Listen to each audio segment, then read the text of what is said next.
coming decade for the 1990s space station freedom. As we move further into the 21st century, aviation is looking towards new horizons. Who knows where tomorrow's destinations will be? Futurists have long envisaged settlements on the moon and regular flights outside Earth's atmosphere for pleasure as well as scientific research. In 1982, the US government initiated a top-secret research program known as Copper Canyon to investigate the feasibility of a single-stage-to-orbit aeroplane which could take off and land horizontally.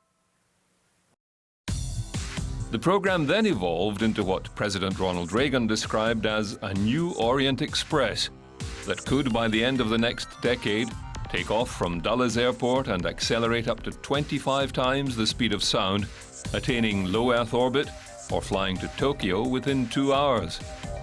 In 1990, McDonnell Douglas, Rockwell International and General Dynamics joined forces to develop the X-30 National Aerospace Plane, or NASP.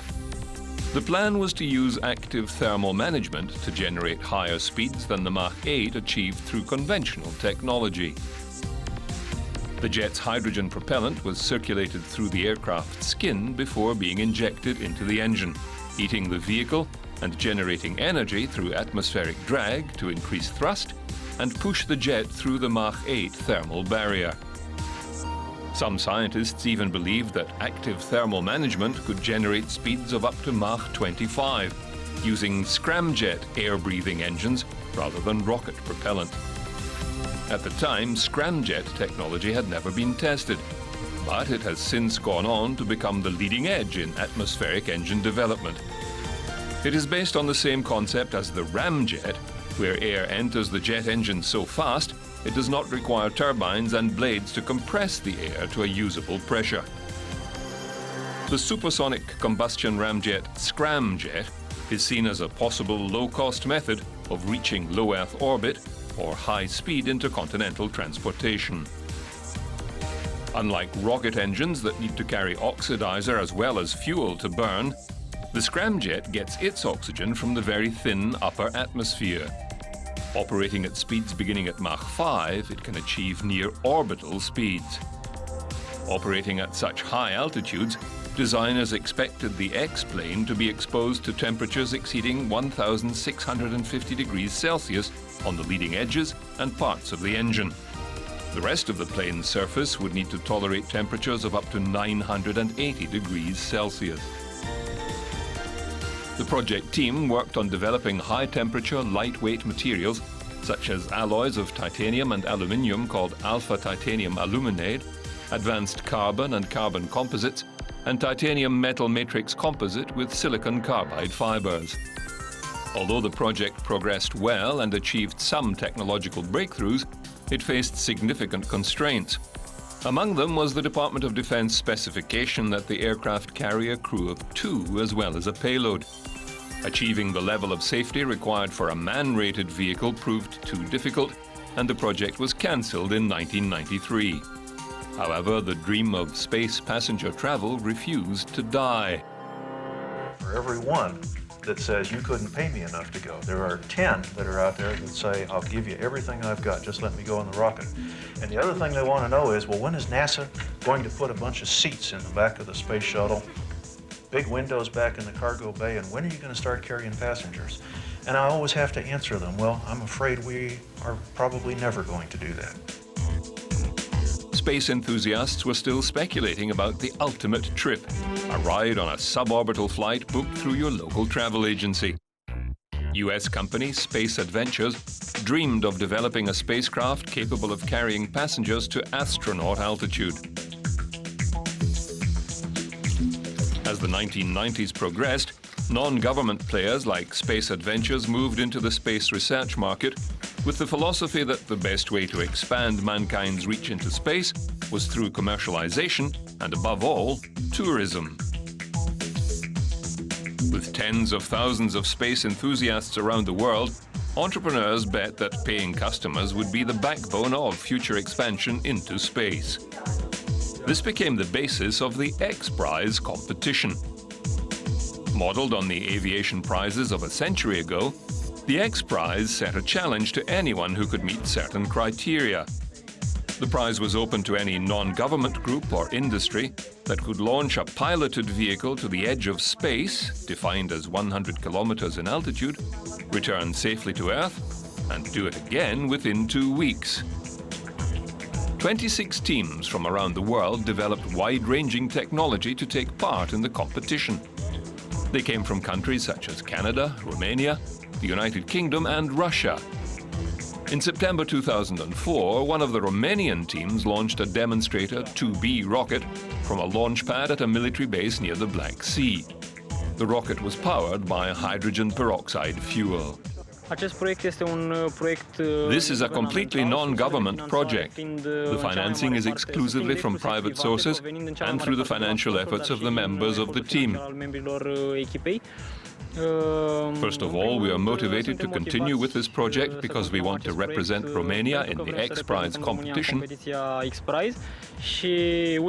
later in the XPRIZE Cup starting next year in New Mexico. First set up in 1996, the XPRIZE changed its name to the Ansari XPRIZE after a multi-million-dollar prize injection by Iranian-American space tourist Anousheh Ansari, who traveled to the International Space Station in 2006.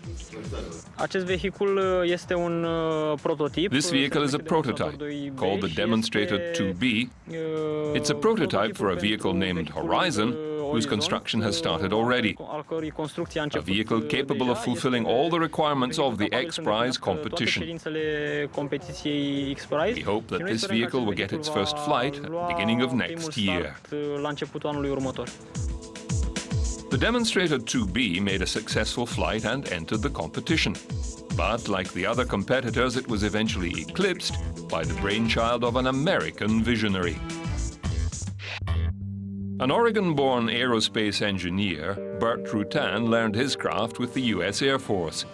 He was stationed at Edwards Air Force Base as a flight test project engineer from 1965 to 1972, and went on to become the director of the Bead Test Center for Bead aircraft. In 1974, he founded the Rutan Aircraft Factory and then Scaled Composites, an aircraft design and prototype facility. But his gaze was firmly fixed on the stars. The new private space entrepreneurs have a vision. I'm one of them. We do want our children to go to the planets. We are willing to seek breakthroughs by taking risks. And if the business as usual space developers continue their decades-long pace, they will be gazing from the slow lane as we speed into the new space age. And this dream started to become a reality in September 2004, when Mike Melville piloted the Rutan-designed SpaceShipOne on a successful flight into space. Well, I'm very, very flattered to have been chosen for this. The other two guys are every bit as good as me or better. And I just got the short straw or the long straw, whatever it is, and I'm delighted to do it. I enjoyed the last flight. I'm hoping this will be an exact repetition, just a little tall, a little higher, a little faster.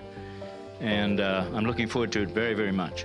And I'm ready to go, boy. I am ready to go, and we are going to win the XPRIZE. Put your money on it. Onlookers flocked to the California desert to watch the spacecraft take off in its quest to win the XPRIZE. Largely funded by Microsoft billionaire Paul Allen, the white rocket plane cost $25 million to develop and became the first privately funded aircraft to exceed Mach 2 and Mach 3, the first to fly higher than 100 kilometers, and the first privately funded reusable manned spacecraft. The experimental air-launched suborbital spaceplane was powered by a hybrid rocket motor and featured a unique feathering atmospheric re-entry system. Those gathering in the Mojave Desert were excited to witness history in the making. Well, I'm hoping to see a little bit of a private space flight. Why is that important? I think that's important. I think that we need to be reminded that it's people who do things, not the state. It's first, it's history, we're here, it's exciting, we're pioneers, it's neat, it's different. history. History's, being made. It's just like out here, 40, 50 years ago when Jaeger was the first one to break the sound barrier. People came out to see that. So it's something I can set the grandkids on my knee and say, hey, we were there. A larger aircraft called the White Knight carried SpaceShipOne to 50,000 feet, then launched it towards space. The spacecraft burned its rocket for 80 seconds to reach its peak altitude, where Melville became the first commercial astronaut and experienced weightlessness. Looking out of the window, he could see the black expanse of space, while below was the soft blue curve of the Earth's rim. The spacecraft easily surpassed the 100-kilometer altitude required by the XPRIZE contest rules. It peaked beyond the atmosphere before booming back towards the desert at Mach 3, entering a long, slow spiral glide toward landing, accompanied by 3 chase planes. The craft returned to its hangar with no damage, and Melville described the experience as a comfortable, easy flight, despite a series of vertical rolls that had spectators on the ground holding their breath. Melville downplayed the dramatic maneuvers and said he was able to slow the rolling from about 1 revolution every 2 seconds to a standstill by the time he entered space, using onboard controls. Okay, the flight was spectacular, it really was. The view from up there, I was so sad that Bert and Paul couldn't be with me, because looking out of the window and seeing this white clouds over the LA basin just looked like snow on the ground. And Edwards Air Force Base lake looked about that big. And I know I was 330 or something like that, 330,000 feet when I last looked. So, it was a mind-blowing experience, it really was. Absolutely an awesome thing. Melville even joked that he released a packet of M&Ms in the cockpit just to watch them float. But the wild rotations had been a concern to the ground crew, and Rutan said the data would be analyzed and the problem would be fixed for the next generation of spacecraft that would be built for space tourists. SpaceShipOne went on to make 2 successful flights in the XPRIZE competition, claiming the $10 million prize and writing itself into the record books. Rutan said the project had delivered remarkable results. And how pleased I am that we have a ship that can not only go to space, but it's the first time that a winged vehicle that can make this beautiful landing on a runway, it's the first time that a winged vehicle can have a carefree re-entry. And that is an enormous thing for safety. Before long, Rutan announced he had joined forces with another entrepreneur, Virgin Group founder Richard Branson. In Branson, Rutan found someone equally enthusiastic and visionary, and most importantly, with an eye for marketing opportunities. The pair told the world that the Virgin Group planned to offer passenger space flights aboard rockets based on SpaceShipOne by 2007. The spacecraft would fly to 110 kilometers, a little higher than the original prototype, and passengers would be able to experience a short period of weightlessness. It would then fold its wings to re-enter the atmosphere and return them to the original position to glide down onto the runway. A businessman who delighted in pushing the envelope, Branson threw all his marketing muscle at the project, pitching it as an opportunity for everyday people to experience the excitement of space travel. Well, hello, I'm Richard Branson. We've been fortunate enough to have achieved some pretty extraordinary things at Virgin over the years, but perhaps none quite as amazing as what you'll see in the next few minutes. Virgin Galactic is on its way to becoming the world's first commercial space line. Our suborbital space trips promise to be the most intense and wonderful experiences that our passengers have ever had. About the size of a corporate Gulfstream jet, Spaceship Two can accommodate 6 tourists and 2 crew members.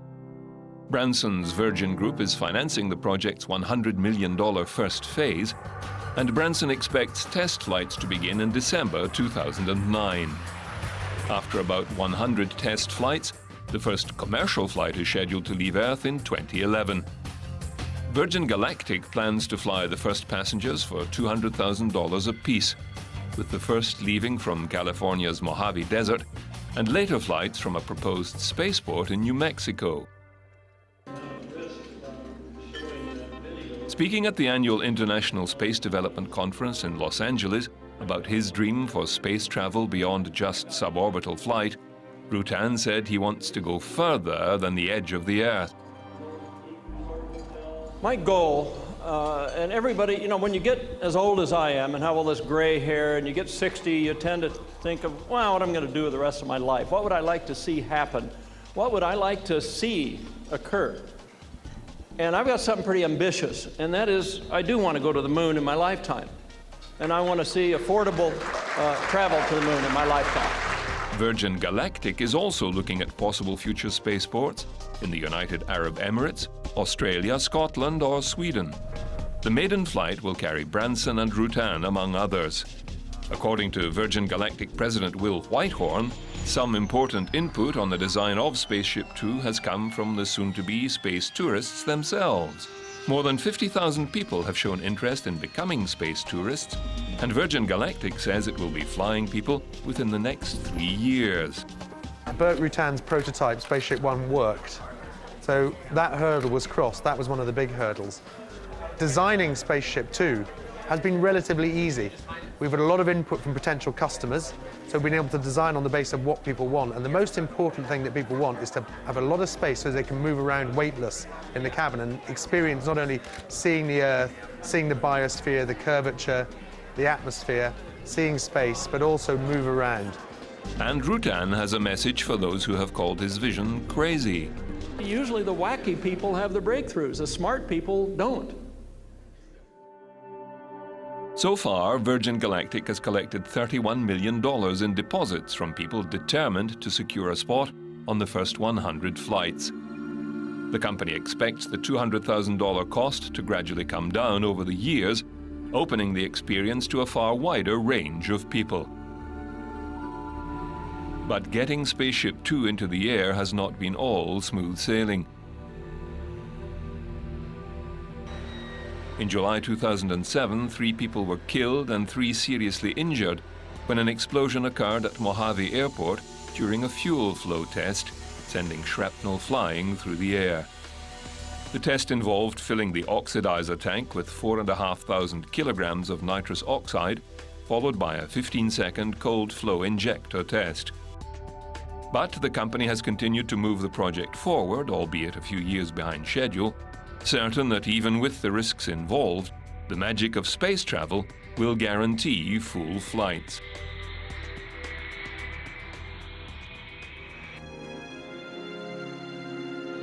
We're designing our spacecraft so that each of our passengers will have the room and the freedom to enjoy the amazing sensation of weightlessness. The system will also be large enough to allow those individuals to really experience weightlessness, to really experience the beauty of the curvature of the Earth, and to be able to see that from any angle in the ship that they're at. And also to be able to experience the real feeling of the power of flight into space. While you're up there, you got 4 to 5 minutes of zero-G and an enjoyment of an environment you've never experienced before. You've maybe seen it on covers of magazines, and now you're experiencing it firsthand. Right. It's a delight. It's a wonder. And I'm sure with everybody being loose in there, they'll be letting go M&Ms and taking pictures of each other. And I mean, it'll just be the most fabulous thing that you could imagine. As one of the fortunate few to have experienced space travel, Melville's enthusiasm knows no bounds. Before you ignite it, you're indicating 140 knots or so. And within 10 seconds or 11 seconds, you're supersonic. So, you get 3 Gs on your back instantly when it lights. And boy, that first 10 seconds is about the most dynamic flying I've ever done.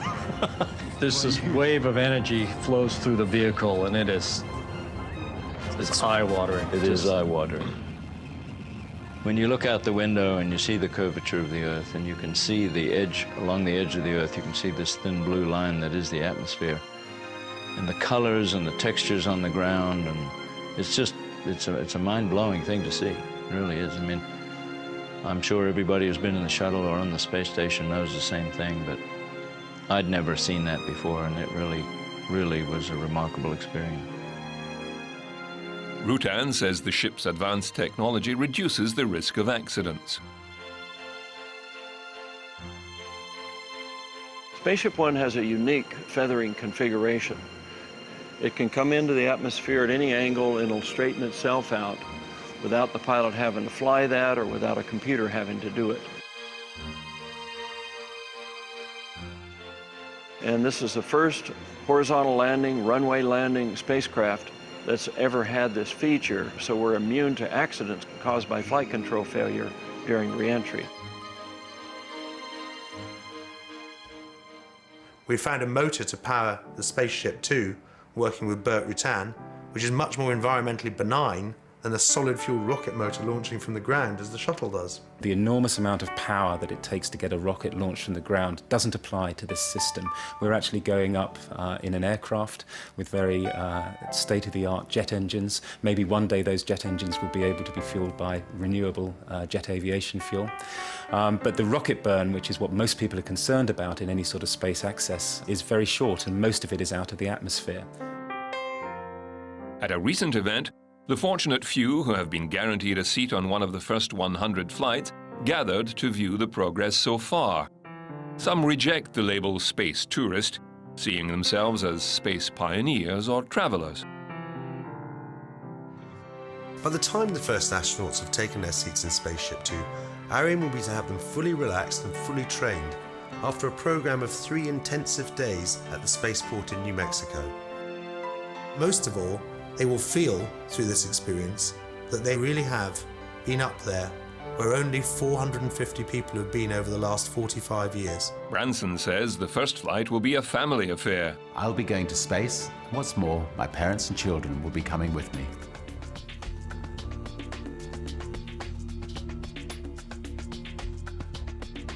The public got a glimpse of Virgin Galactic's futuristic aircraft when London's Science Museum mounted an exhibition in 2007. Visitors had the chance to see a mock-up installation of the world's first tourist spaceship. The exhibition emphasized the company's desire to take space travel to the masses, with over 70,000 people from 125 countries already registering their interest in becoming a Virgin Galactic astronaut. We're going to be unveiling the spaceship at the end of this year, and the first test flights are going to be happening 2008 and first commercial flights 2009. So it's really beginning to happen. 5, 4, 3, 2, 1. Virgin Galactic's prediction proved to be a tad optimistic, as the company abandoned plans to use the SpaceShipOne prototype as a model when research indicated that passengers wanted the opportunity to float around the cabin, even if it was only for a few minutes. The new, larger Spaceship 2 design was drawn up, putting the company back a couple of years, but providing a more attractive commercial proposition. And the company's plans have certainly generated excitement around the world. More than 95% of the 200 initial applicants have passed 6 to 8G centrifuge tests and are set to be the first people to take a trip on the first commercial space flights. And we have 200 people who have committed to fly. So yeah, and that's quite something considering that we haven't actually unveiled the real spaceship yet, and we certainly know that more people will be signing up after they see the spaceship as well. The requirements of a larger aircraft meant the launch vehicle also required a revamp. But the bigger scale of VMS Eve, almost double the size of the original aircraft, means the company can offer space for scientific research, something that could provide an additional stream of income. In 2002, consultancy Futron predicted that by 2021, more than 15,000 passengers could be flying suborbitally every year, generating over $700 million.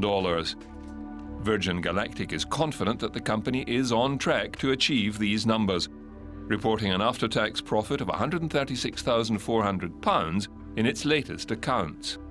We're planning to fly 500 people in the first year of operations and 50,000 in the next 10 years. And what our real aim is to try and bring space travel to everyone so that everyone has that opportunity. After listening to customer feedback, Virgin has drawn up plans to incorporate roller coaster-type bars in front of the seats rather than shoulder harnesses and seat belts. This will make it easier for passengers to push themselves out of their seats and enjoy weightlessness. Rutan has even commented that people can bring their pets with them into space if they want to. They will also have the option of launching from one site, such as the Mojave Desert, and landing in another, or from the ocean, fly over the mountains and land in the desert. One of the keys to future space travel is enthusing the astronauts and space engineers of the future. In 2008, Mission Virgin Galactic was launched in London to inspire children about space travel and get them more involved both in and out of the classroom. Designed with the backing of education experts, the scheme fits into the national curriculum and aims to educate new generations about the possibilities of science, maths and technology in a fun and exciting way. The best of these ideas is going to win one of these teams a chance to go and see a space launch in the Mojave Desert in the United States.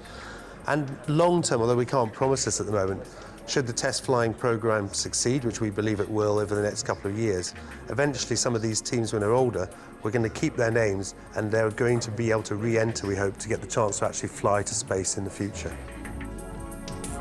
The project challenges students aged 11 to 14 to design a marketable product that demonstrates one or more of the science, technology or engineering principles used in the Virgin Galactic space tourism programs. And it appears to be a hit with its target market.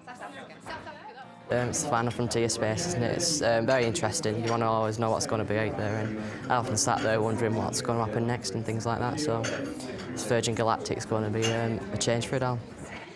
There's plenty of enthusiasm for the concept.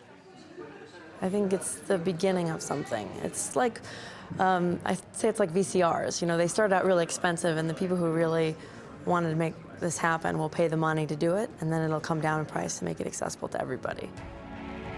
The idea can be anything from a toy to a high-tech gadget. Judges are looking for creativity and innovation with a fantastic prize for the winners.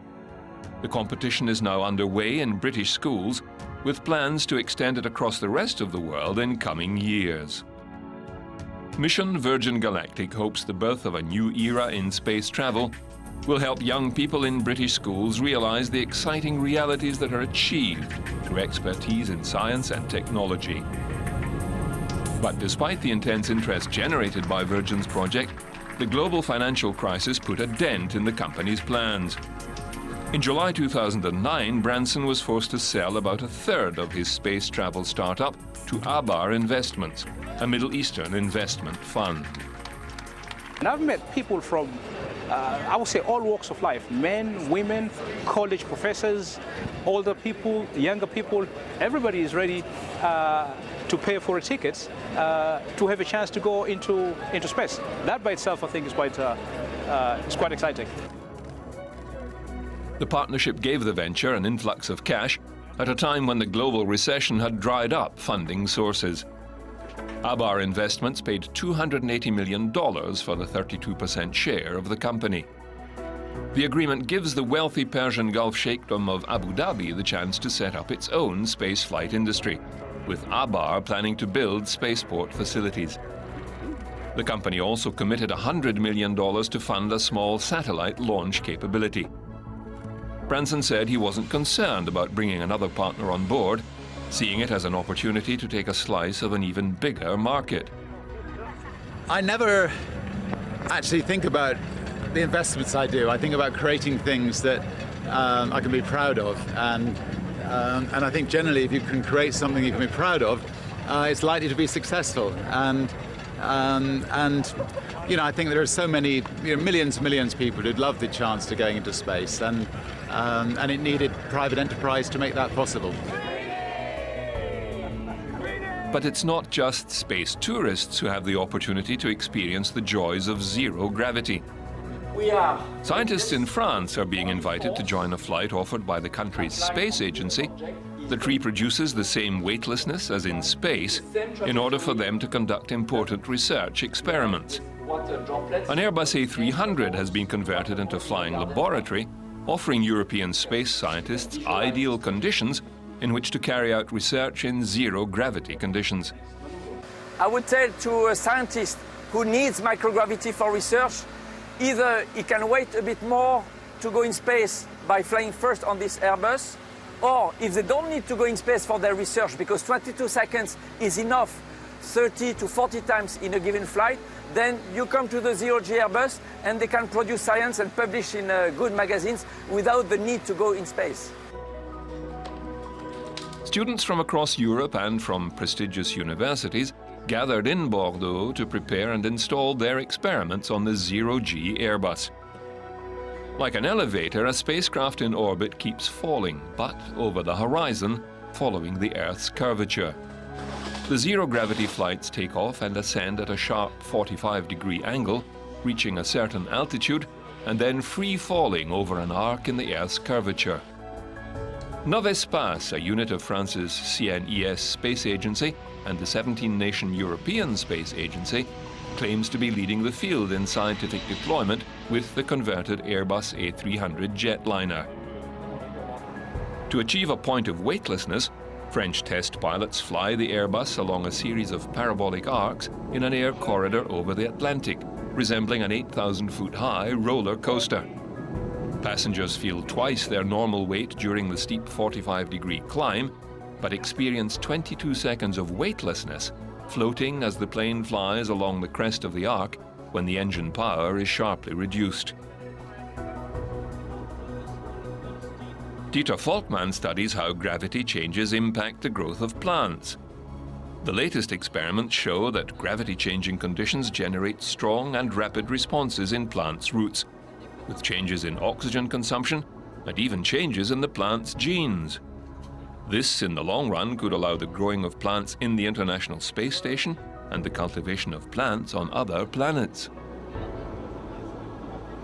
Maybe one day we will be able to grow plants on different other planets or on Mars, for example. But we know how they behave under microgravity and also under lower gravity. Like Mars has 0.7 gravity of our Earth and so on. So we need lots of information about the communication between plants in the plant itself and how they survive under a stressful situation.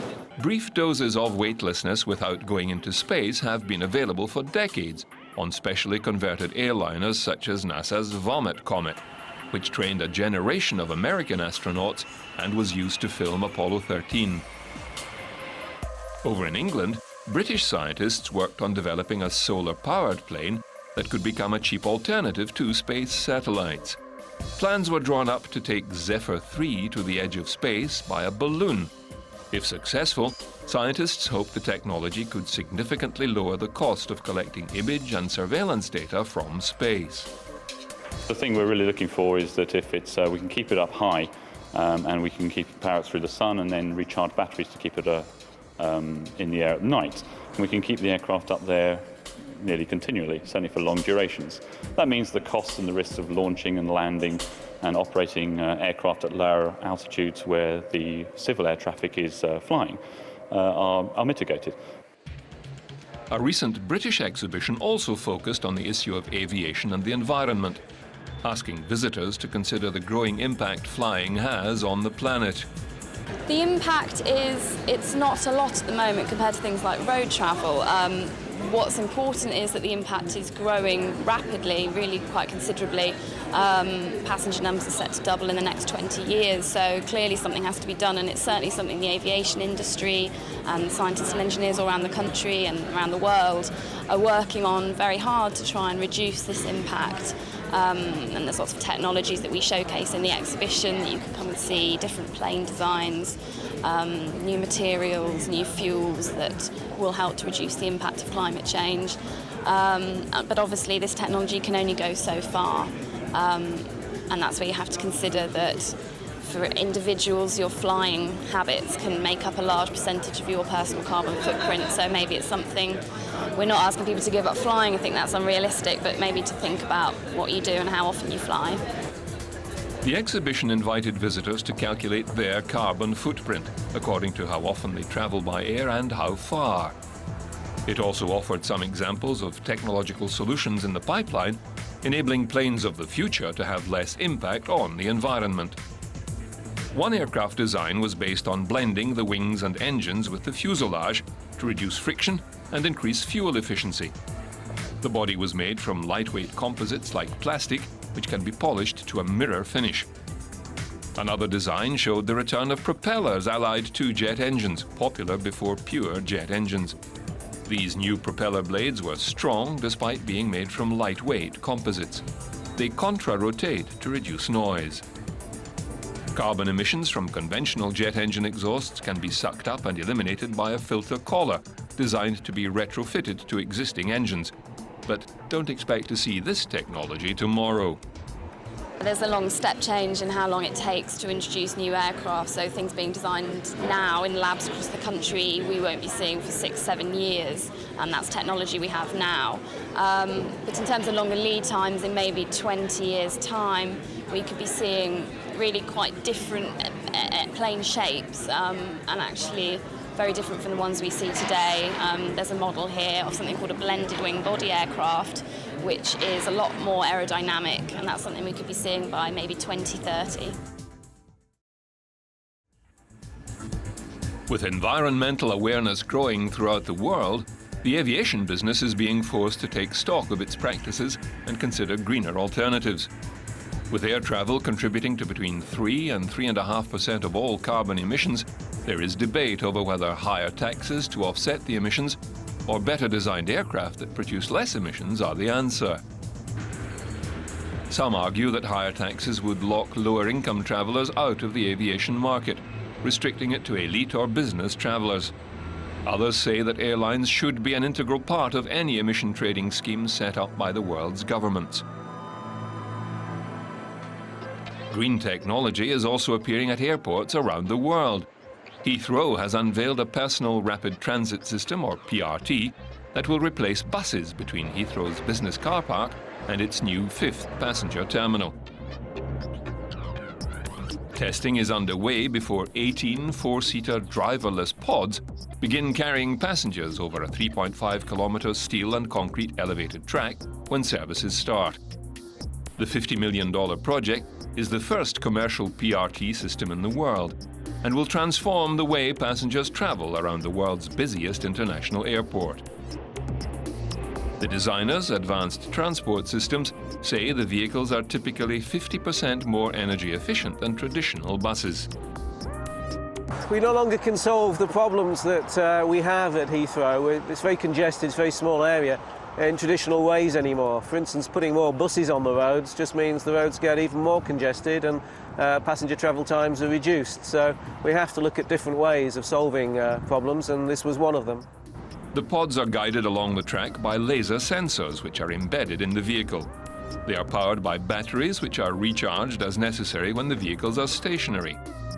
Emissions from the vehicles should amount to around half of those produced by a train or bus.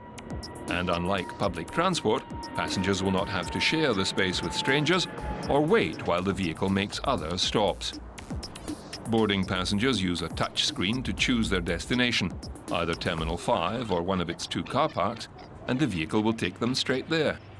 The access points and destinations chosen by passengers are a series of offline stations which will be distributed around the network like bus stops or taxi ranks. It's a good solution because it takes traffic off the road. It's not running down the same roadways as the buses and traffic. It's environmentally sensitive, sustainable, and it provides a more rapid and, in some ways, fun way of moving about airports. When the passenger selects a destination, the central control system responds to this request by immediately allocating a vehicle on the required path and timing for that journey. The central control system also ensures that empty vehicles are sent where they are needed to meet passenger demand. Its environmental friendliness comes from the fact that it uses far less power than any other method of transport. And the reason for that is it only uses power on demand. It doesn't have powered tracks. The vehicles are battery powered, and they only move when passengers ask to use them. Simulations demonstrate that waiting times are negligible, averaging around 12 seconds, with 95% of passengers served in less than 1 minute. The vehicles automatically take the passenger to the desired destination, traveling non-stop along the best available route at speeds of up to 25 miles per hour. As a result, typical passenger times are reduced on average by 60% per journey, and travel is more reliable, predictable, and congestion-free. The cars can carry up to 4 people and have ample space for luggage.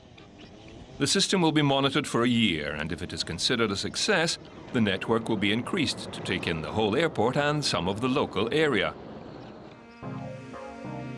Another area where aviation can make a difference to the environment is in fuel technology. During the past few years, energy companies have been putting greater effort into researching biofuels. One such project has seen Shell working with Iogen Energy Corporation in Canada to convert waste straw, corn stalks and corn cobs into sugar. This is fermented to produce beer, which is then distilled into pure alcohol, ethanol. When mixed with gasoline, the substance becomes a transportation fuel, cutting the carbon emissions of vehicles by up to 90%. Unlike some biofuels, which use food as a fuel source, the straw and corn products are materials that would otherwise be left to rot in farmers' fields. Shell believes biofuels could grow from just 1% of the world's transport fuel to as much as 10% in the next few decades.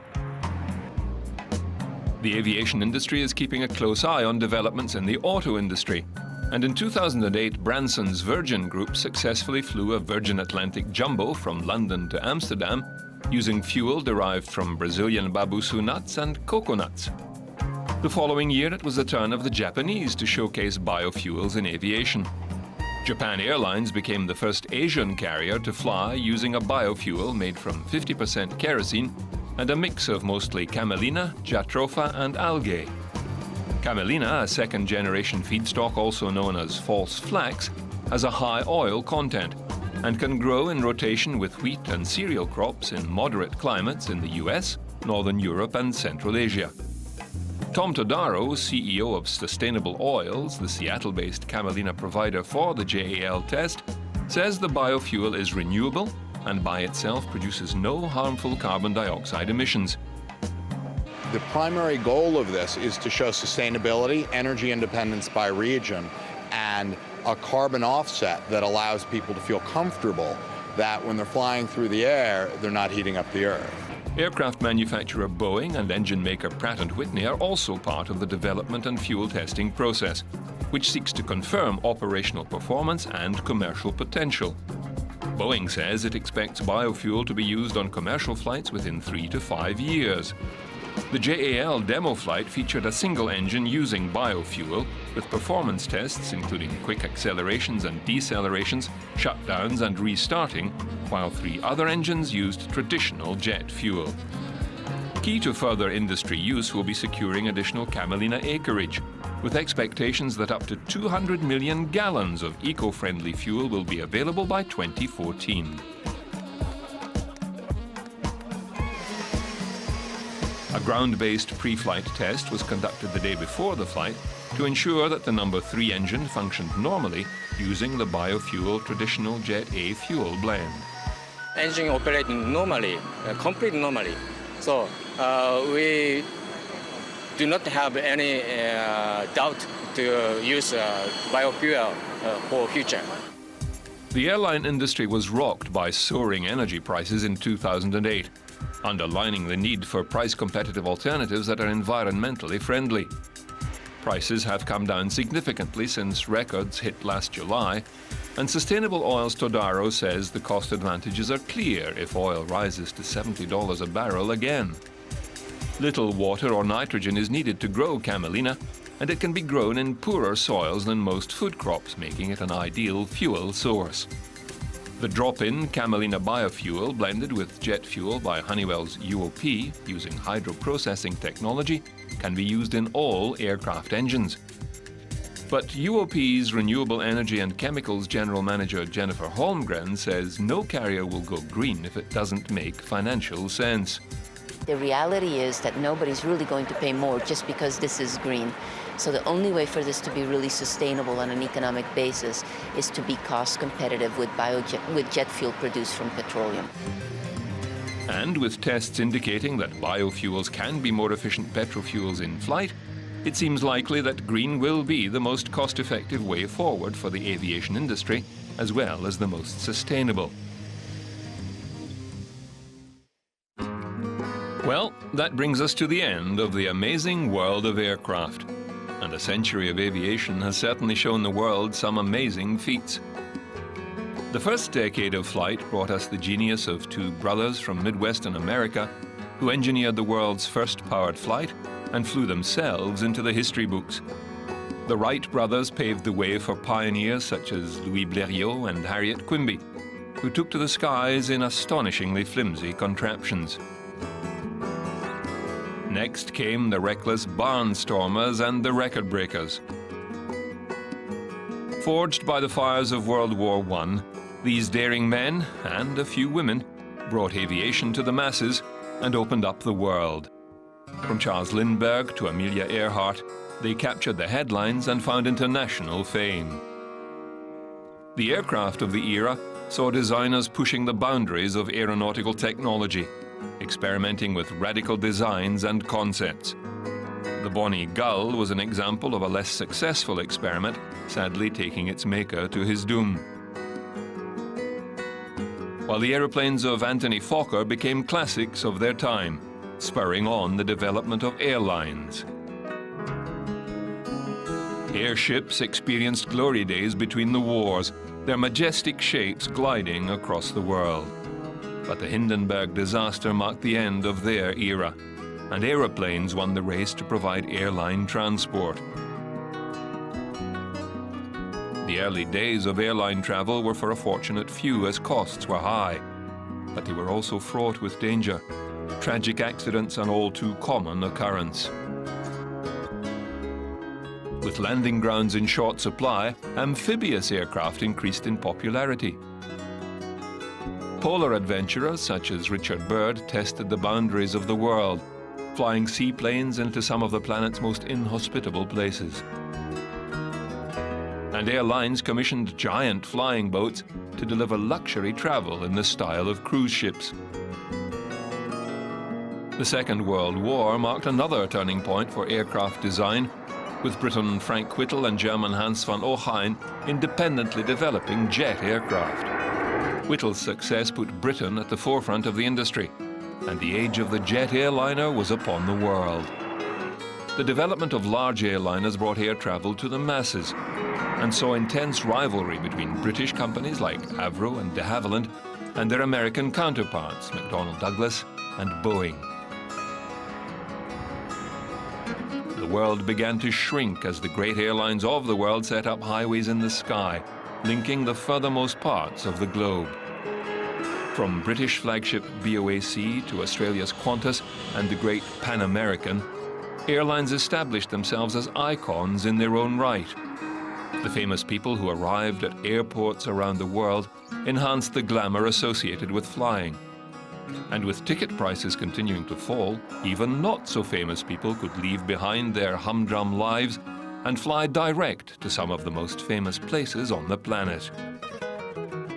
Airports evolved from muddy fields equipped with only tents to paved runways, custom-built terminal buildings and control towers. Cabin crew also evolved from waiter-style stewards to would-be beauty queens. Fashion rather than safety seemed to be the primary concern. Supersonic flights left the realm of fiction and became reality in the 1960s, with the Europeans battling it out with the Americans to produce a supersonic jetliner. The Europeans triumphed with the Concorde, a masterpiece of design and engineering with a very high price tag. Left in the dust, the American Boeing design was later abandoned completely. But Boeing triumphed in the battle of the subsonic airliners, producing the 737 to become the world's most popular airliner, and the innovative 747 jumbo jet. In retaliation, the Europeans set up Airbus Industries and developed their own jetliners, going head-to-head with Boeing for the mass aviation market. But as the skies became ever more crowded and aviation traffic increased, so did the level of catastrophic accidents. The world mourned the thousands lost in plane crashes around the world, including the world's worst aviation disaster at Tenerife. 2 747 jumbos collided on the runway, incinerating one aircraft and killing most occupants of the other. Although flying had become commonplace by the 1980s, there were still adventurers to be found. Steve Fawcett embraced ballooning and gliding, as well as powered flight in his record attempts.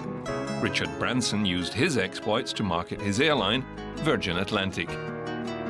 Then came the Battle of the Titans, the Airbus A380 versus the Boeing 787 Dreamliner.